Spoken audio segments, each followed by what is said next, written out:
ఓం శ్రీ గణేశాయ నమః. శ్రీ గురు బ్రహ్మ. నవవిధ భక్తుల గురించి తెలుసుకుందాం. మానవ జన్మ అన్ని జన్మల్లోకెల్లా ఉత్తమమైంది. అందున భారతదేశంలో హిందువుగా జన్మించటం మన పూర్వజన్మ సుకృతం. భారతదేశం కర్మభూమి. సత్కర్మల్ని ఆచరించడం మన కర్తవ్యం.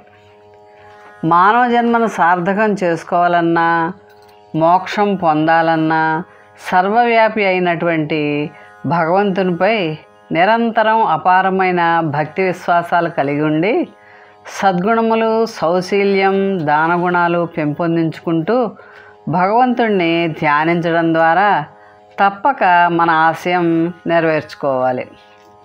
గీత, గంగా, గాయత్రి, గోవిందులు మోక్ష మార్గాలు. భగవద్గీత మనకి బోధించినటువంటి సూత్రాలన్నింటినీ కూడా పాటించాలి.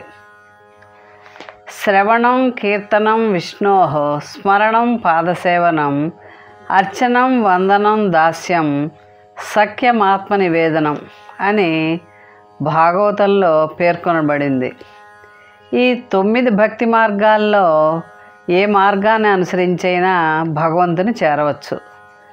సంకీర్తన ద్వారా ముక్తి నొందిన భక్తవరేణ్యుడు అన్నమయ్య ఎన్నో భక్తి గీతాలను ఆలపించి ఆ వెంకటేశ్వరంలో ఐక్యమయ్యాడు.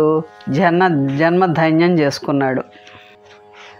నవవిధ భక్తుల్లో మొదటిది శ్రవణం. శ్రవణం అనగా వినటం. పరీక్షిత్ మహారాజుకు సర్పాల్చే మరణము ఉన్నందున ఆయన వారం రోజులు భాగవతాన్ని పారాయణ చేసి జన్మని ధన్యం చేసుకున్నాడు. నవవిధ భక్తుల్లో రెండవది కీర్తనం. కీర్తనం అంటే ప్రార్థించటం. సుఖమహర్షి భగవంతుని కీర్తించి జన్మను ధన్యం చేసుకున్నాడు. వేదవ్యాసుని కుమారుడు ఈ సృష్టి రహస్యాలని తండ్రి తెలియజేశాడు. సుకుని పోలిన తత్వజ్ఞుడు, యోగీశ్వరుడు 3 లోకాలలో లేరు. సుకుని పోలిన తత్వజ్ఞుడు, యోగీశ్వరుడు 3 లోకాల్లో లేరు. పరమశివుని వరప్రసాది. పరీక్షితునకు వారం రోజుల్లో భాగవతాన్ని వినిపించి మోక్షం వచ్చేలాగా చేశాడు. నవవిధ భక్తుల్లో మూడవది స్మరణం. స్మరణం అంటే జ్ఞప్తి అందించుకొనటం. ప్రహ్లాదుడు శ్రీహరి భక్తితో తన జీవితాన్ని ధన్యం చేసుకున్నాడు. హిరణ్యకశిపునికి, లీలావతికి జన్మించినవాడు ప్రహ్లాదుడు. తల్లి గర్భంలో ఉన్నప్పటి నుంచి హరిపై భక్తిని పెంచుకున్నాడు. నారదుడు శ్రీహరి కీర్తనలు వినిపించేవాడు. హిరణ్యకశిపుడు హరిద్వేషి. ప్రహ్లాదుని శ్రీహరి భక్తిని మానమని ఎన్నో విధాలా బోధిస్తాడు. కానీ ప్రహ్లాదుడు చిన్నతనం నుండి హరిభక్తిని విడవలేదు. తండ్రి శ్రీహరిని చూపించమనగా స్తంభంలో చూపిన శ్రీహరి నరసింహావతారంలో వచ్చి హిరణ్యకశిపును సంహరిస్తాడు. ప్రహ్లాదుడు నిరంతరం శ్రీహరిని ధ్యానిస్తూ జన్మ చరితార్థం చేసుకున్నాడు. నవవిధ భక్తుల్లో నాలుగవది పాదసేవనం. పాదసేవనం అంటే సాష్టాంగ నమస్కారం, పాదాలని సేవించడం అన్నమాట. శ్రీ మహాలక్ష్మి శ్రీహరి పాదాలను నిరంతరం సేవిస్తూ శ్రీహరి హృదయంలో స్థానం సంపాదించుకుంది. ఐదవది అర్చనం. అర్చనం అంటే పూజ అని అర్థం.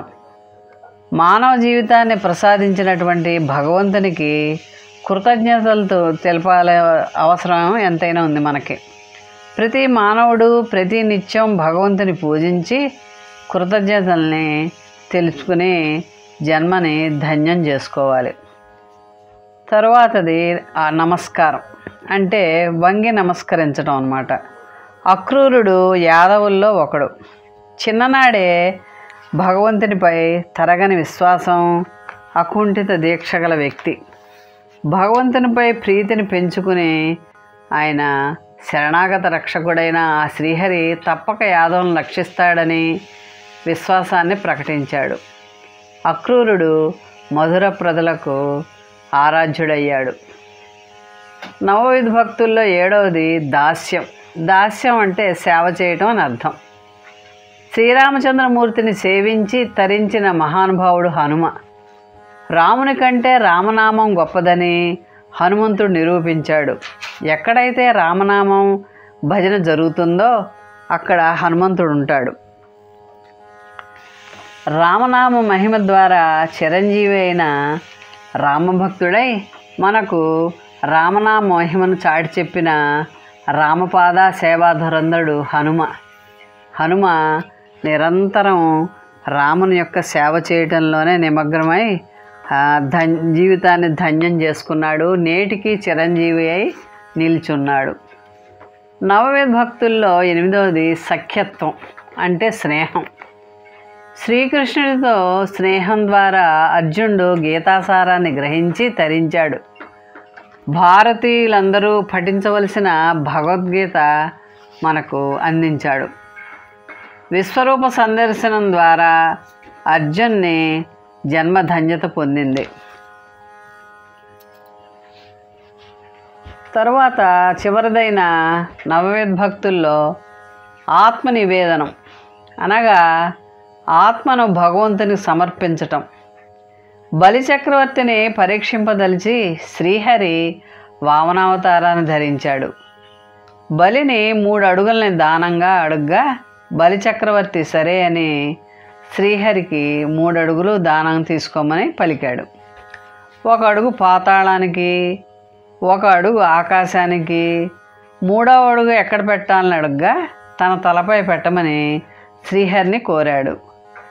బలి తన జన్మను ధన్యం చేసుకున్నాడు. మానవుడు ఈ నవవిధ భక్తుల్లో దేన్నైనా అనుసరించి సాధన చేసి భగవంతుని చేరవచ్చు. మానవ జన్మను ధన్యత పొందించుకోవచ్చు.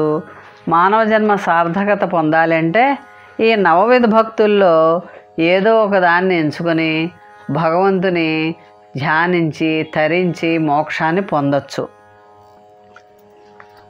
తల్లిదండ్రులను సేవించి ఆ తల్లిదండ్రుల ఆశీర్వచనం ప్రతి ఒక్కరు కూడా పొందాలి.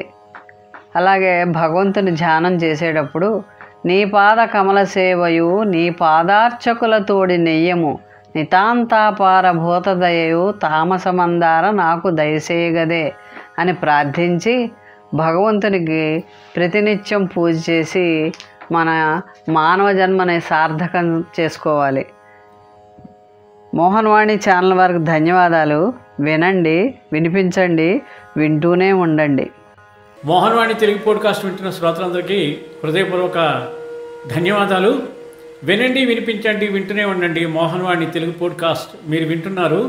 మోహన్వాణి మా కార్యక్రమాలు మీకు నచ్చితే ఇప్పటివరకు మా ఛానల్కి సబ్స్క్రైబ్ చేసుకోకపోతే వెంటనే ఈ క్షణమే సబ్స్క్రైబ్ చేసుకుని ఆ పక్కనుండే బెల్ బటన్ని మ్రోగించి అందరికీ షేర్ చేసి మీ విలువైన కామెంట్ను కూడా చేసి మమ్మల్ని ప్రోత్సహిస్తారని కోరుతున్నాను.